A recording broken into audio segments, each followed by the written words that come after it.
afternoon, everyone.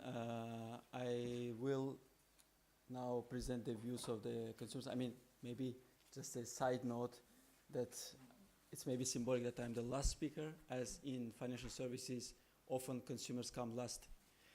And I also take it that in your introductory speech, the consumers were mentioned only once.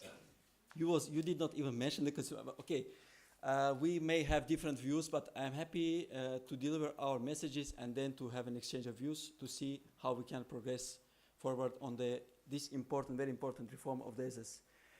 You see that I'm here to express the views of the 6 civil society organizations, which is BEUC, organization that I'm representing, then Better Finance, Finance Watch, Age Platform Europe, EFIN, European Financial Inclusion Network, and Families Europe.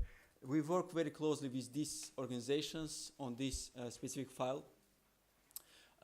So BEUC, you probably familiar with, we are the European Federation of National Consumer Organizations that represents 43 national consumer organizations across 31 EU, EEA, and accession countries.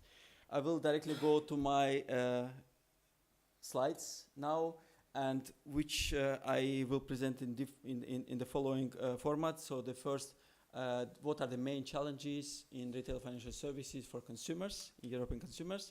Then the assessment of the ESA's current mandate, how they have been performing it. Then the assessment, some few words on the Commission's proposal for the reform of the ESAs. And then what are our proposals on the way forward. So first, maybe the title might seem a bit skeptical, The Dark Times for Individual Investors and Consumers. What we see this year, by the way, is the 10th year anniversary of the financial crisis.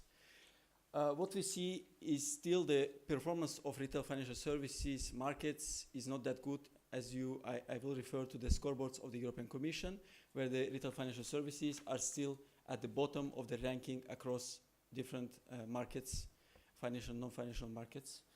And we see still a lot of cases of financial mis-selling across member states. I can give you a long list of different cases that have impacted consumers at different scales.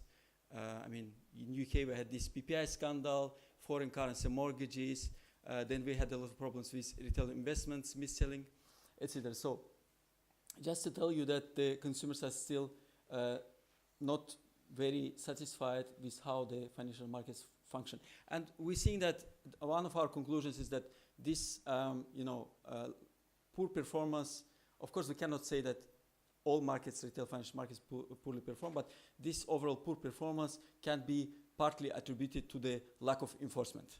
Of course there are also some regulatory gaps, but and the EU have adopted some retail financial laws in the post-financial crisis period, but there are a lot of problems with the enforcement, public and private enforcement.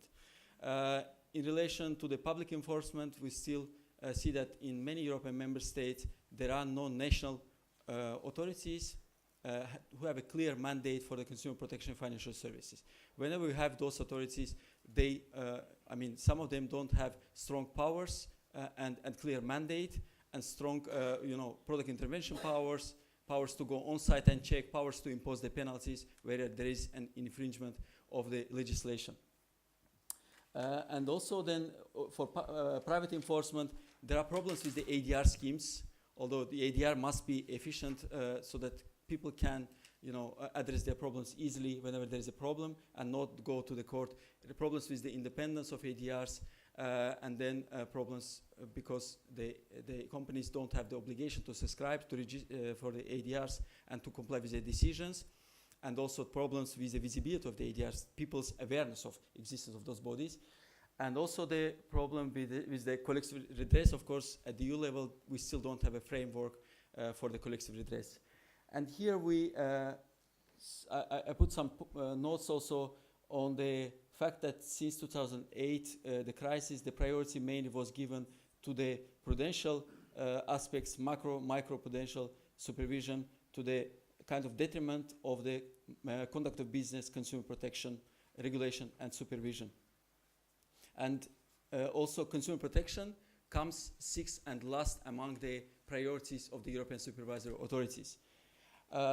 We have also concerns in relation to the ESAs governance and supervision effectiveness, and from this point of view, we support the Commission proposal to reform the governance of the ESAs to give it more pro-EU focus. And also one problem is that ESAs follow the silos approach. You know that today's reality of the market is that a consumer who goes to a bank, he can buy retail banking, investments, insurance products. But the ESA's current architecture follows the sectoral approach to the retail banking, investment, and insurances, which does not correspond to the current realities of the market. Then more focus on the insufficient public enforcement, and here we assess a bit what the existing mandate of the ESAs, and how they have carried this mandate. One of the roles of the ESAs is to promote the transparency, simplicity, and fairness in the markets for consumer financial products. It's Article 9.1. You know that the Article 9 of the each ESAs regulation deals with the consumer protection and market integrity. We believe that ESAs have not fulfilled this role of ensuring maybe transparency is to some extent, yes, simplicity and fairness. We don't have good examples how ESAs have implemented this task. ESAs didn't have a clear mandate also to intervene on toxic products. There are provisions in the ESAs regulation where they can temporarily ban toxic products, but not on the ground of consumer detriment, which is very important to note, but on the ground of problem with the threat to market integrity and the stability of the markets. ESAs don't use or comply with the legal provisions aimed at protecting retail investors and financial service users. For instance, they have never used their powers to deal with the breach of the EU law. Only in one case, the ESAs intervened to the Bulgarian implementation of the laws, but was not related to the consumer aspects of the supervision. And also, ESAs have not always complied with the legal requirements of balanced representation of the industry and user side in the stakeholder groups. For instance, at EIOPA stakeholder groups, there are only 4 consumer representatives, over 30 members of the ESAs. So you can imagine that this lack of balance also is counterproductive. And Mr. Klintz, you said that the blocking powers for the stakeholder groups can be something positive. Yes, but for instance, in the case that I mentioned, 4 consumer representatives, this would mean actually to giving a carte blanche to the industry stakeholders to block any regulation or the guidelines or recommendation by the ESAs that they don't like. First of all, you need to improve the balance of the stakeholder groups so that then to be able to discuss the subsidiarity and proportionality of the rules adopted by the ESAs. So insufficient enforcement and lack of mis-selling, I have already made a link between these two. Then my second slide on the insufficient public enforcement. Here we assess a bit more in depth the role of so far performed by each ESAs. In our view, EBA is the authority which has dealt the least with the consumer protection aspects.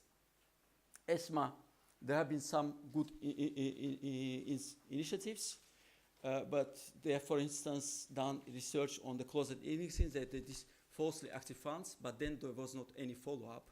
What should be done with these falsely active funds that charge consumers as for active management of investments? EIOPA, I have already mentioned this lack of balance in the stakeholder groups, and also something very good that was adopted last month by EIOPA, recommendations to improve consumer protection in the unit-linked insurance market. So EIOPA recommended member states to address the problems of conflicts of interest in the distribution and marketing of the unit-linked products, and in relation also to the cost of those funds. And the next step for us is the true opportunity. The ESAs reform presents a true opportunity to improve the consumer protection in financial services. For us, the long-term goal should be to separate between the prudential supervision, macro, micro. You know that micro prudential supervision regulation refers to the stability and financial health of the financial markets and individual financial institutions. And on the other side, we should have a second leg, second authority, dealing with conduct of business and user protection. You know, the conduct of business refers to how financial institutions treat their consumers, their customers. This is our, proposal for the reform of the ESAs in the long run. And we have already examples. Can you maybe summarize and focusing on your recommendations on the short term? Yes. Just for the examples of the countries within and outside Europe who already have the Twin Peaks model of supervision. In Europe is Netherlands, Belgium, and UK. And in USA we have also implemented by Dodd-Frank Act the CFPB. So Twin Peaks was already recommended by Mr. Delrosier in his report adopted in 2009. You see the highlighted in bold. In the long run, he recommended to move towards two authorities, separate authorities, one to deal with the insurance and retail banking, and the second with markets and conduct of business. And also by some other stakeholders, like you see not very famous think tank Bruegel recently published an report or study on Twin Peaks, and where they recommend Twin Peaks vision for Europe. So we are not the only one claiming for this. What is our proposal for the short term within the context of the current review of the ESAs? Because we believe that the Twin Peaks is a very heavy actually change that would require more thinking and a bit longer time for implementation. Our short-term proposals are focused around three aspects. Avoid sectoral silos, I already mentioned this. And actually in the Commission consultation document, it was proposed that the ESAs could deal with the consumer protection in a centralized way. It would make sense also to respond to the current market realities that I've already mentioned previously. And the Brexit offers opportunity as a first stage, as EBA will move to Paris, where ESMA is, to merge the consumer protection departments of EBA and ESMA. That's an opportunity for a reform. So because in general Brexit is not a good thing, but there are also some maybe opportunities coming with the Brexit. Avoid conflicts in supervisory objectives. They have already mentioned, whenever you put prudential supervision and consumer protection supervision, often prudential supervision take higher weight, and where consumer protection goes on the backstage. And we propose here, without even changing the current architecture of the ESAs, it's possible to give consumer protection higher visibility within the existing ESAs by clearly separating conduct of business supervision, like ring fencing within the existing ESAs. Separate governance for conduct of business. Today, in the governance of the ESAs, not all authorities, national authorities dealing with consumer protection are represented. And the Commission proposes that they could be represented without voting rights, which is insufficient in our view. They should fully participate and to have a voting right within the Board of Supervisors. And separate and adequate budget for the conduct of business. It's a good thing that the Commission proposes to diversify the funding of ESAs, but nothing said what percentage of this money should be spent on consumer protection. We propose to clearly say in the ESAs regulation that a certain percentage, I will not say any figures, but that should be ambitious if we want also have ambition for consumer protection, should be spent for the consumer protection at the ESAs. And about the mandates of the ESAs, we believe that the mandate of the ESAs should be strong in relation to consumer protection. Everyone refers to the supervisory convergence, but we haven't heard concrete proposals also what supervisory convergence should mean in relation to consumer protection.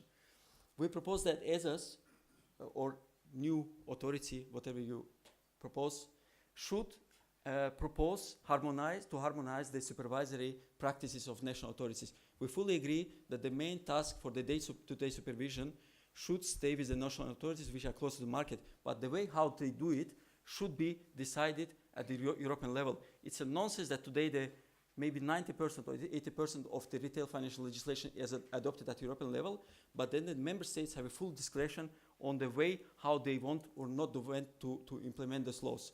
It should be harmonized at European level so that they give consumers confidence and also promote the single market, promote the capital markets union to the benefit of all. And then the last point maybe the ESAs should have direct supervisory and product intervention powers in relation to the cross-border and pan-European issues.